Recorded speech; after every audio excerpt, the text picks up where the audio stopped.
Well, welcome to the channel, viewers. Reverend Dr. J.W. Morrison, theologist, Central Coast, New South Wales, Australia. What I've found with people that are enmeshed and you get caught up in their family and all the rest of it, you try and have a relationship with this person, is the dual fantasy of the parent and the child, the way in which they're going to emasculate the partner. They've got to do that to prove that their devotion and loyalty to one another is real. When one of the people inside the family brings in a third person, there's a sense of betrayal, a sense of letdown, a sense of misguidance, a sense of, and then out of that comes jealousy and resentment and bitterness, and those sort of more manifested forms of behaviour can happen through passive-aggressive silence, being stonewalled, the silent treatment.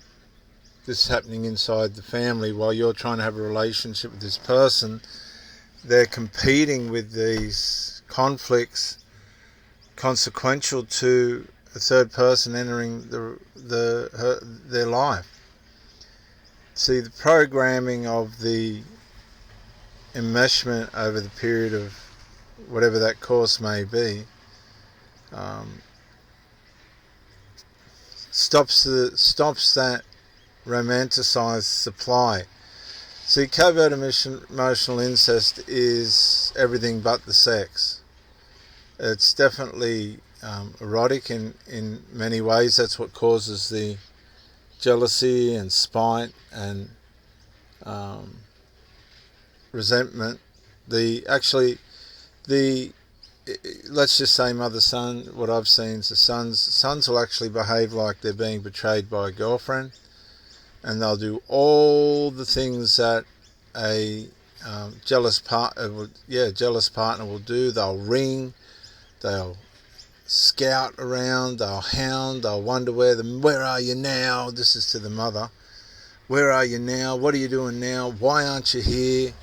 I need this, I need that, why didn't you? All this type of, and this is what the mothers do to the sons as well, in the reverse situation, or daughters, fathers, whatever the combination is that you're trying to deal with. This will all be happening behind your back. I've sat down one day on a veranda and tried to have a conversation over, I don't even know what it was over. Looking back at it, I was just trying to have a relationship with the mother. And the jealous son's gotten right involved in the middle of it, and I'm just watching it going, she'll pull him into line. They don't pull him into line. They can't, because they've made him that way. They've created him to be that way. So to confront to try and confront an adult child that's been conditioned to be the espousal partner of their mother or whatever it is, it's just not going to happen, because it stays there for life. It's like a tattoo, it's like a scar that never goes away, covert emotional incest. And the narcissism that comes out of it is the covert narcissism, by consequence of the supply being taken away from whoever's got the partner, is pretty ferocious in the malicious forms of psychological assault, emotional vandalism, personality attacks, character defamation, all this stuff that they're going to do, because they become desperate. They have to get rid of the third person. They have to get that third person out of the picture to reinstate their supply without jealousy and everything. They just want clear supply without somebody on the side as a threat that it might disappear again. So if you're dealing with these people in covert emotional incest, one of the signs that I'll leave with you today is the way in which the mother looks at the son. The golden child will be the man that the mother always wanted. She's formed him into that. He knows that. This is how twisted it is. He'll cater so far to her needs. Some of these people will slip into sexual incest, but Professor Sam Vaknin reckons that emotional incest is more damaging than sexual incest. So there's something to think about. Many of you people are complaining about sexual this and that. Well, you might want to stop and consider your covert emotional incest with your children, which is apparently, according to one of the leading psychologists of the world, Professor Sam Vaknin, is in many ways, in his opinion, worse than physical sexual abuse.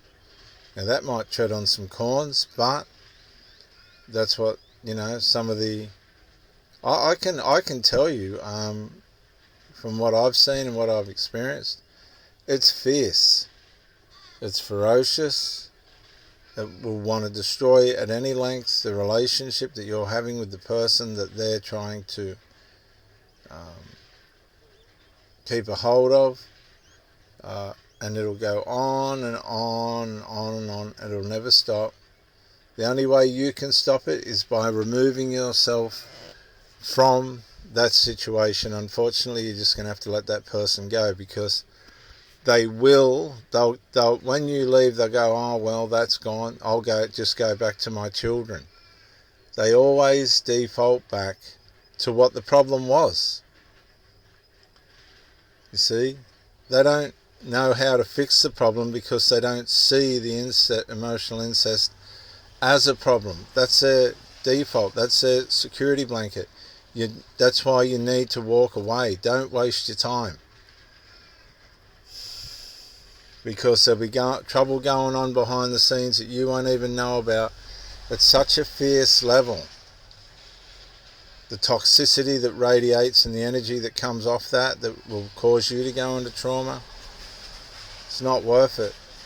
It's never going to change. These people aren't going to get better. I've seen it with my own two eyes. They'll come up with ridiculous ideas like one of the women I was with, I hadn't been to her place for 9 months. I think I called in there once. No one was home, just by chance. And I wouldn't say she was, doing much about getting me down there.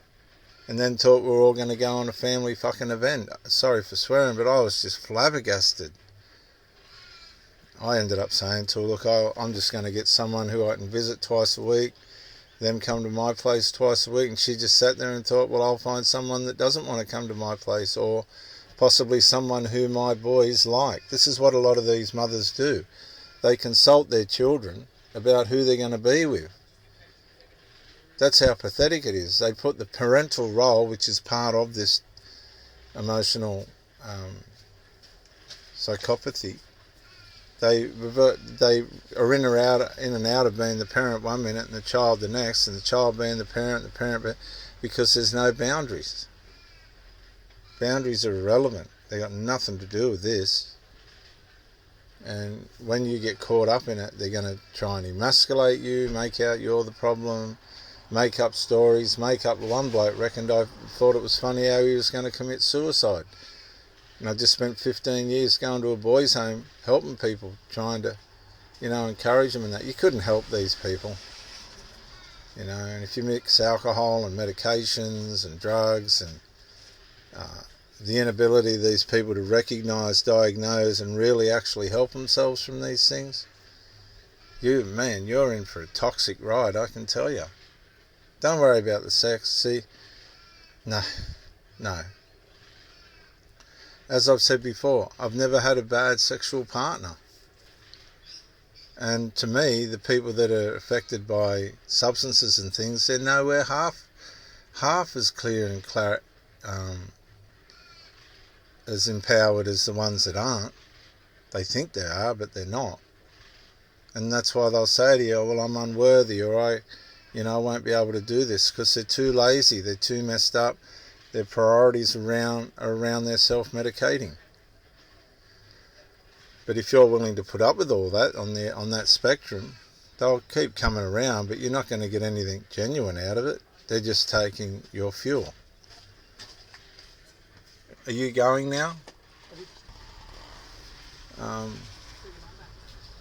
So it gets very ferocious. The ultimate thing is they will, and this is just how it is, you have to accept this, they will default back to the dependent adult children. That's their protection. They always will. They'll say, well, that's it, I'll stick with my children. They'll have some casual encounters. They might get a bit of a run out of an ex or a friend, or they'll meet someone down the pub or at an event, but it'll only last for a while because they haven't resolved anything. They don't know how to resolve anything. That's why you're not with them anymore. They drove you around the bend, and they'll drive everybody else after you around the bend. They'll become a little bit more clever. They'll try and keep their partners away from the troubled family members, because that will just repeat itself.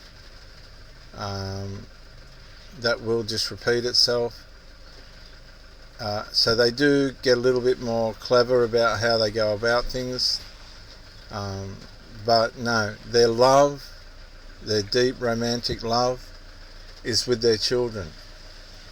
And the children's romantic love is with the mother, and they're never going to separate, and they'll probably end up together, be it sexual or just remaining at the emotional level. That's just how it is. I'm Reverend Dr. J.W. Morrison, theologist, Gosford on the Central Coast, New South Wales, Australia. I hope this has helped you. I hope you can resonate with it. Unfortunately, you're just going to have to walk away. It's going to hurt. It's going to be painful, but these people will just carry on. As I said, they'll find an old friend or someone who's been orbiting around that'll, try. They're not going to be any good to them. They might meet someone down the local grub pub, and they'll take the low-hanging fruit to try and justify themselves, but that won't work either. And they'll just end up continuing to take their substances or whatever they do, religion, and they'll end up on their own and just take what casual encounters they can get.